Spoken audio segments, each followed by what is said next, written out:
Hi, welcome back to my channel.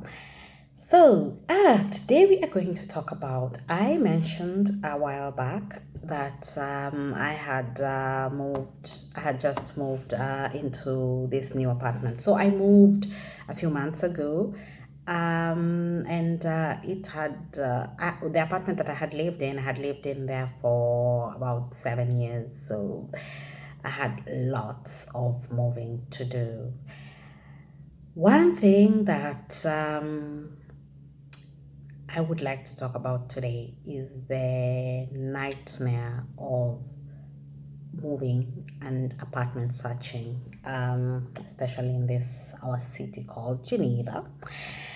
So, after having lived there for a few years, I decided that, well, it was time to move. The family had grown and the apartment was smaller, and also it was right in the middle of the city center. And I kind of wanted my kids to be a bit more independent so I don't have to worry about the traffic and all that. And so I started looking for an apartment a little bit far from the city. And I had kind of thought that I actually underestimated how hard it was going to be to get something. I had worked in for a concierge service at some point, and we did do apartment hunting for people, and it was a nightmare. But it was, it was other people's problems, not mine. So I just thought maybe they were being unrealistic about what they wanted, and it was always funny because some of the times you would meet somebody who's just come from the people who came from Europe were pretty much had the same. They were not that complicated, but people who came from the States, from Canada, from Africa, they always we tend to have and Asia, we tend to have bigger spaces in those places. So many of them were surprised by a lot of things. I mean, you're telling someone that an apartment is 3,000 francs and it doesn't even have AC. So it was, many people were quite shocked. And some people are also shocked that with that budget, there's still competition for finding an apartment. So it was interesting. So when it was my turn, actually, I've just thought of an idea. I will do a video about the when expatriates come to Geneva, and the funny things that they expect and what the shock that they receive. Anyway, so what was I saying? Oh, I was talking about my horrors of apartment hunting. So I did start with just applying randomly and visiting. Because of COVID, some of them actually did have virtual visits, and it was nice. I visited a few.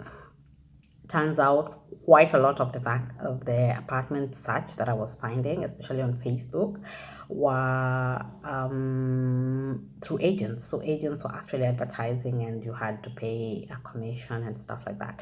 So all of them were, oh, you don't have to pay anything up front, but once we get the apartment, you have to pay a month's rent.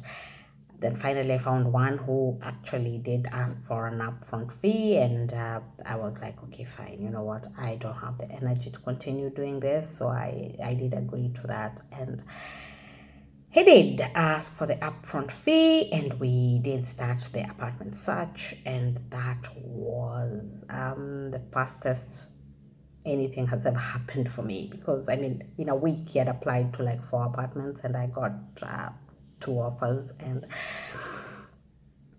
I took one which was in the area that I had almost always wanted to live in. And then came the nightmare of all the moving. And I had read online that divorce, death, and moving houses are the biggest stressors in life. I always thought it was a joke, because I was like, how do you put death and moving in the same place? And honestly, I got so emotional because I was packing and I was finding things that I haven't seen in years.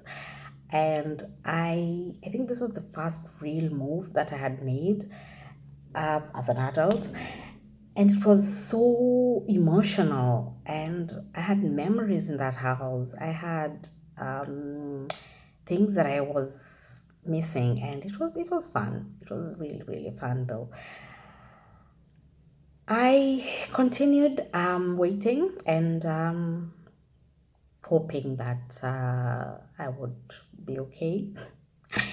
And we were okay.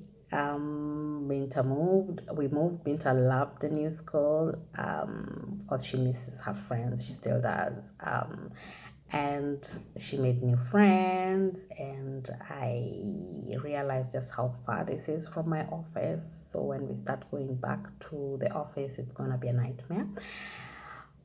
But everything was great. Of course, I had to withdraw my child from the childcare because if you watch my video about childcare, I'm going to link it down there.